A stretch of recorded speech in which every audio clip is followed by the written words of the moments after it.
we turn our focus to a critical priority for higher education today, bridging the skill gap, aligning higher education with Industry 5.0 needs. So as industry evolves towards more human-centric, technology-driven models, institutions must rethink their curriculum, their pedagogy, and partnerships to ensure that graduates are future-ready. All easier said than done, though, right? So this discussion will explore how academia can stay aligned with emerging industry expectations while nurturing innovation, adaptability, and real-world skills. So Kalpana will again lead us through what promises to be a power-packed back and forth. And joining her in the conversation are our listed panelists, highly distinguished industry heavyweights. So if I could please invite them on stage. We've got Vasumathi R., Dean SDNB Vaishnav College. Let's please have them on stage. Congratulations and then welcome, ma'am. All right, and Dr. Susan Verghese, MS, Opthal, Vice President, Hindustan Group of Institutions, and Director, Hindustan College of Arts and Science. Please make your way to the stage, ma'am. Thank you so much. Dr. Srinivas Chakravarti Sanagappu, Head of IQAC Amrita Vishwa Vidyapeetham, Chennai. Welcome, sir. Dr. C.V. Jayakumar, Professor and Dean, SRM Institute of Engineering and Technology, Faculty of Engineering and Technology. Welcome, sir, to the discussion. And Dr. Angelina Gautami Fernando, Program Director, PGDM and Faculty Business Analytics, Great Lakes, Chennai. So if we have all of our panelists with us, we then look forward to an insightful discussion. I think, yes, we're all here. And with that, I will let you spearhead and navigate the conversation, Kalpana, and guide us through a deep dive. The floor is yours. Thank you, Pooja. So this seems to be like a very, natural and organic move from schools to colleges. And of course, from college, our children move on to the workforce. So, which is ever evolving, rapidly changing, and you at your own level have been trying to make them future ready for the future corporate rooms. So what is it that, first I'll throw a question to all of you. What is that one big challenge that you see in making the children future ready? That is the skill gap, I would say. Yes, a skill gap. Yes. Okay, the skill gap you're saying. Skill gap.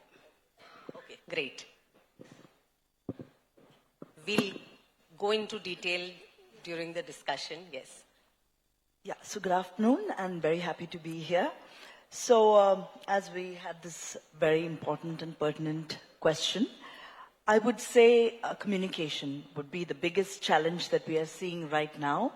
They are able to come across, but communication and learning how to come out in the corporate world to say the right things to the right time. And it's not like when they were in school days and can put a tantrum, or college days where they could still get away. But corporate life is totally different, and how to perform and how to say the right things without hurting another person, to build up the team together. It's all a big challenge that they will be facing. People skills. Yes, people skills, yes. Sure. Good afternoon, everyone. Thank you for the opportunity. Like one kind of gap, common gap, what I could say is embracing the AI. See, everyone is speaking about AI, and definitely we believe that we are stepping into Society 5.2 along with the Industry 5.2, I believe. So in this scenario, definitely we are supposed to embrace AI, but how to do that? It's simple. Evaluate AI. AI is everywhere, but whether it is useful for you or are you making something interesting out of it, that makes sense. So one should address that gap. Thank you. Interesting. Good afternoon and Happy New Year to all, and thanks for the opportunity given. The one gap which I could find is the lack of confidence and probably the fear of failure to face the real world problems. As my fellow panelists pointed out, the AI plays a vital role in probably magnifying these, the lack of traits. Good afternoon, and thank you for the opportunity. So one huge gap that I would comment on is the unchanging curriculum that is not adapting to the rapidly changing external environment. Yeah, that's a big setback. So I think educational institutions need to be more agile, and rather than finding fault with students, I think we have to introspect and actually work on us. That's very interesting. In fact, I'll extend that question to you. That how do you see that, colleges today, what are the kind of changes that they can bring about to make our children more future ready? Okay. We at SDNB Vaishnav College, we believe that in two things. Every student has a unique potential, and every day is a learning curve. Okay. So that being said, colleges like us, I would say we should look at it in three unique ways.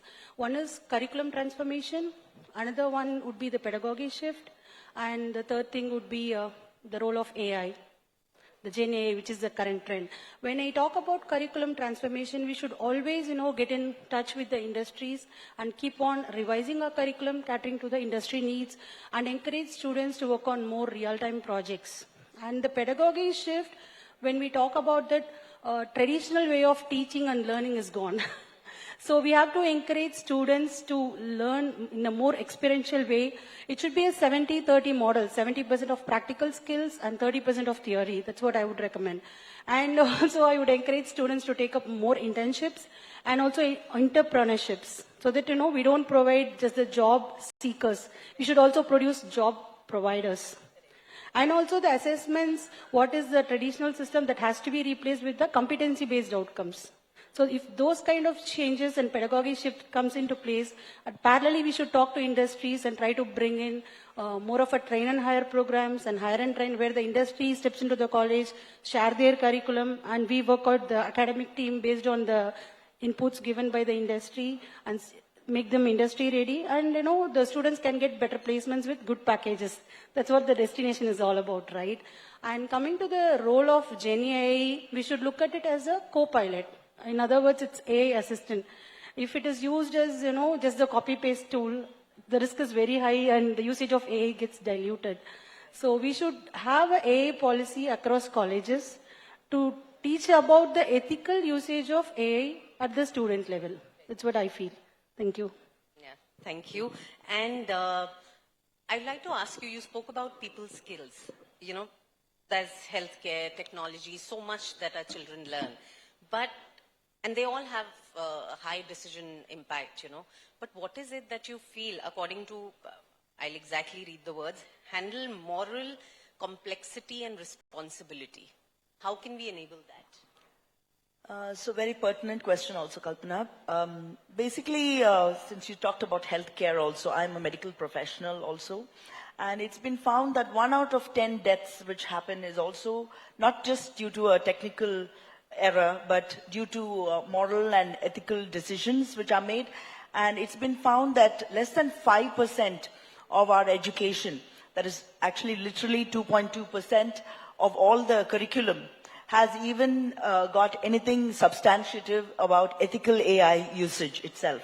And now that everybody is talking about AI and it's all the future, and right now here, it's more about embracing it rather than fearing it, and augmenting our curriculum with AI itself, and how best to teach also ethical usage of that. And rather than, always trusting algorithms, how to challenge the algorithm also is going to be a very, very important part of what they have to be taught, the students at every level. And we at HCAS, at Hindustan also, right from the time that we saw that from 6th standard, in China, they've been teaching about AI. They've incorporated it. Right from that time, which is about a year and a half back, I called my whole team together and said, we have to have AI in every department. Be it now our GR, just like our chief guest spoke about, it's right now at 51%, she did mention. But we just had a meeting with the education secretary about how the vision for higher education is now for Vision 2031, that is 5 years from now. The vision for Tamil Nadu is to bring it up to about 90%. And in fact, we were in fact, questioning, that's a very aspirational goal that we have. But that sort of a goal would need us to really embrace the technology and take it forward. And every single higher education institution needs to do that too. Yeah. Thank you. And something that we discussed before, that, with the changing workforce, do you feel that kids' aptitude is being measured fairly, or the parameters need to change? Definitely. So, as of my understanding, see, we are evaluating the students on quantifiable attributes only. But definitely, we'll have to go with non-quantifiable parameters. Then definitely, we'll be on an ambiguity, like what is quantifiable and what is not quantifiable. Simple, grades are quantifiable. Right. Your degrees, your outcomes are perfectly quantifiable. Yes. But how you achieve that is not quantifiable. Simple thing is, like, very recently we might have heard that a guy from IIT Hyderabad, I think he bagged some high package salary from Google, I guess. Why Google has offered him that package? Just because of his domain knowledge? No. Or his competence? Not exactly. In fact, they have valued his judgment. They have valued his adaptability. I heard that that guy was consistently solving the problems for 3 years, for last 3 years, I believe, and last 1 year he solved 370 plus problems, which is nothing but less than one problem a day. So that shows the consistency, that shows the judgment, that shows the adaptability. In the AI-driven world, especially when we are talking about Industry 5.0, where, human-centric experimentation is there, but also embracing of AI, like what our panel members were telling. So in that scenario, definitely judgment and adaptation, especially AI-driven adaptability, has to be looked upon. So when the quality framework attributes are looked upon, I think we need to revise on that particular things. Like what our co-panelists were telling, we will have to blend the evaluation metrics. Like 70%, yes, what she was telling is right. 70% go with the quantifiable, and other 30% go with non-quantifiable parameters. So it's not about how many problems he has solved. It's about how he has solved the problem. I believe in process rather than the product. Thank you. Thank you so much. And Mr. Jayakumar, in your engineering college, how do you see AI evolve, and how is it that you walk the balance? Because like in the previous panel, we were talking about human intelligence reigns all, but where is it that AI needs to stop? Do children these days, it's believed, are not able to really understand that difference? Very honestly speaking, using AI, we should shift from the terminology using AI to controlling the AI or governing the AI. Because AI gives a solution. The student should be taught or mentored in such a way that they are able to question that. And instead of asking the students to write an answer for a question, the shift should perhaps be, at least in the near future, that we give an answer and ask them to find out what are the errors in that.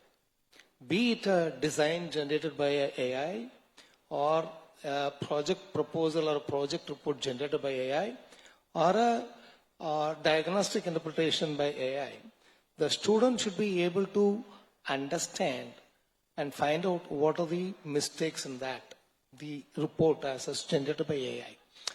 See, again, the AI is playing a vital role, but nonetheless, AI is trained by the human. So HI is playing a vital role.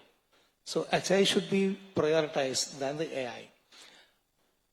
In my good olden days when I was a teacher, basically in a different college, students used to give me a report or a statement that, sir, it is all the analysis done by the package.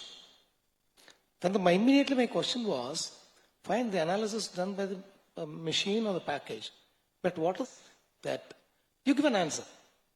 and ask them to find out the mistakes. That is as simple as that. Right? So, the paradigm shift should be how we teach the subjects than what we expect from the students. Right and answer should be eradicated, though it's difficult. As a teacher, I should not say that, but still, the reality we got to accept. All right? Thank you. Thank you. And I'll extend that question to you as well. In today's AI-heavy environment, how do you, in your own college, really see what's the balance and how you really need to approach that? Thank you.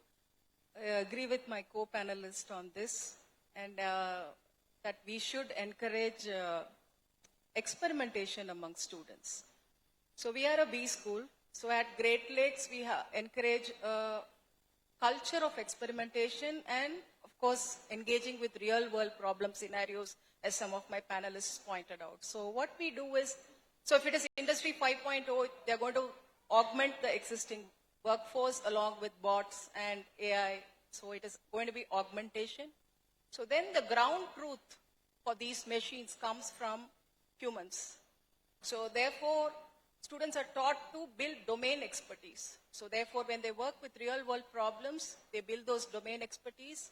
And another thing that I think all of us should look at is looking at including ethicists and governance into our curriculum. So for that, we would need such partners to look at our curricula. So that ensures that tomorrow when, let's say, Industry 5.0, it's not tomorrow, it's happening today. So when students work with these machines, so auditing the output, so algorithmic biases that are there. So students should be able to pinpoint and not rely entirely on the machines, as my other eminent panelists pointed out. So these are things that we would like to encourage in our curriculum. And we have data, synthetic data sets now. So how do they try to work with such machines and data sets? It's something that we need to look at. So that's what we do at. As we know, Industry 5.0 needs both human creativity as well as AI intelligence. So for lack of time, I would like to throw this question to all of you that, what is that gap that you feel needs to be bridged immediately and who really needs to help and step up for that? I would say from Industry 4.0, it is more of automation and efficiency, and 5.0 is human-centric, as we all know. So the area of gap, what I feel is the intervention between the human skills and the machine. That area of gap, like other panelists said, that need to be addressed. And secondly, there should be an open book examination pattern wherein, the students should give an opportunity and students can, copy using AI. That assessment pattern, as I said earlier, should not be based on answers. Should be based on the prompt, what they gave to fetch that particular answer. It's more of a reasoning. That's what I feel. Interesting. Yeah, so you asked for one, but I would like to say two. Please. So basically, this age of where we are already now in the revolution of AI, I would say that teaching about ethical judgment, which has to be made, and the justice which needs to be a part of every decision, because going forward, so much of plagiarism is there, so much of prompts are given where students are not studying what they are supposed to be. Everything is all obtained in the manner that we all know that they are doing, maybe through Google or ChatGPT or whatever it may be. So ethical judgment, and the other thing would be empathy. These two are going to be the two main things which are needed. So we are now looking at 5.0. It should be the age of not just smarter machines, but of wiser humans. So that was what I would say. Beautiful. Well, I would like to answer this question in slightly a different perception. I would like to give the accreditation point of view here. Reason is most of our institutions will be back after getting accredited. So I wanted to bring in that process. A policing model, not an enabling model, which is the need of the hour for bridging the gap to Industry 5.0. So what happens in enabling model is like, the teaching learning methodology slightly takes a leap towards AI-driven pedagogical methods. like experiential learning or like what open book examination, but provided how ethical the student can be. So those kind of, as I said, quantifiable and non-quantifiable metrics have to be evolved. So in that sense, I see that the frameworks have to be coming up with a hybrid metrics.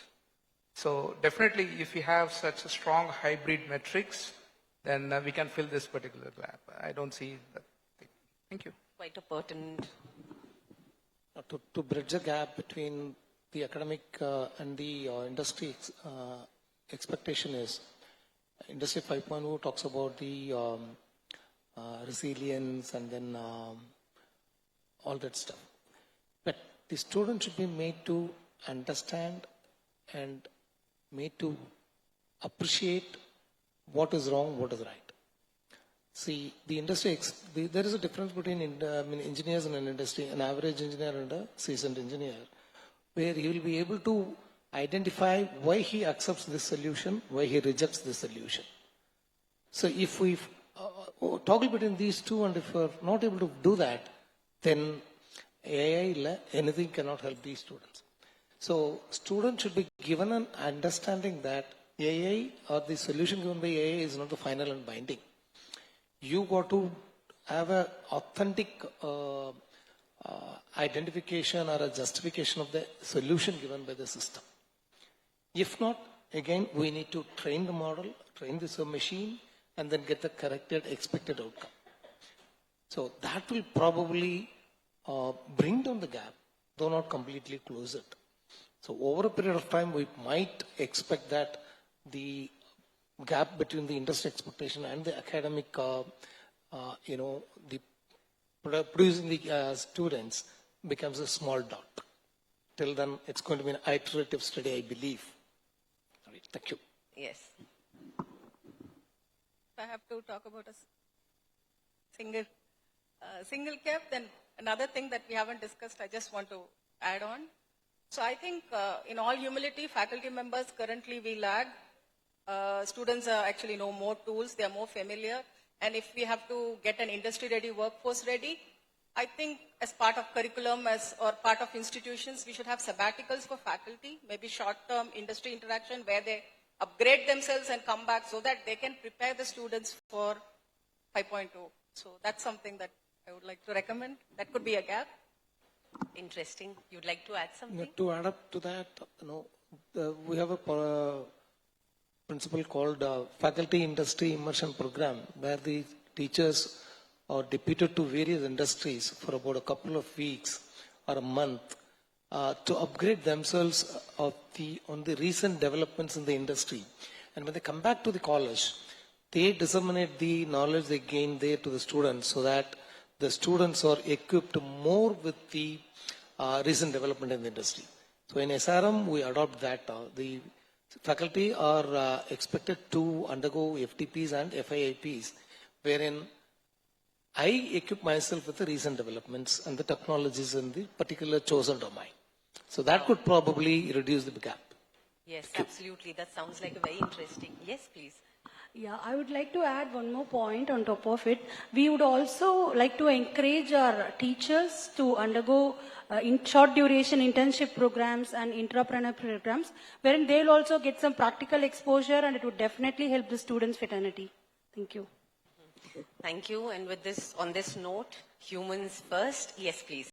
So, like we mentioned everything else, but entrepreneurship development, of course, bringing up, pitch fests and CEO talks.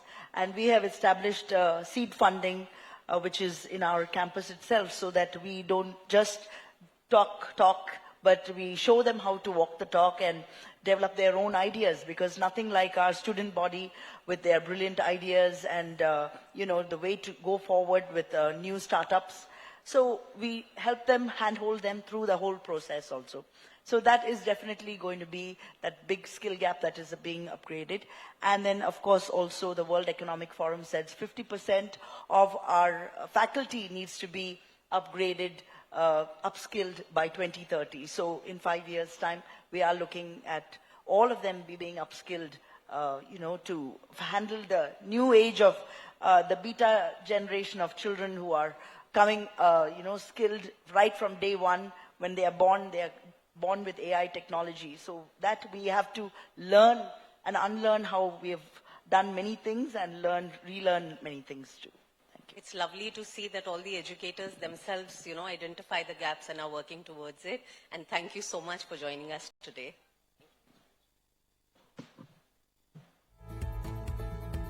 All right.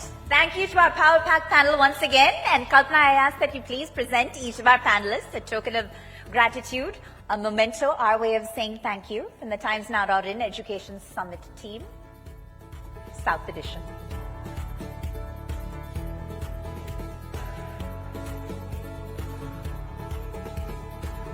That's right, we're re-acknowledging all of our panelists, Vasumathi, Dr. Susan Verghese, Dr. Srinivasa Chakravarti Sangappu, Dr. C.V. Jayakumar, and Dr. Angeline Gautami Fernando.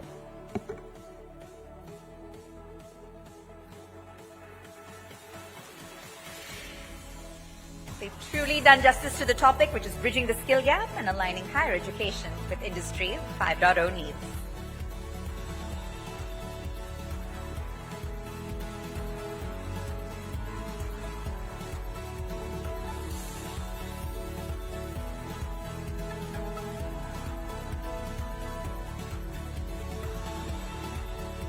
Thank you. Thank you, Kalpana, and thank you to the entire panel. Thank you once again. All right.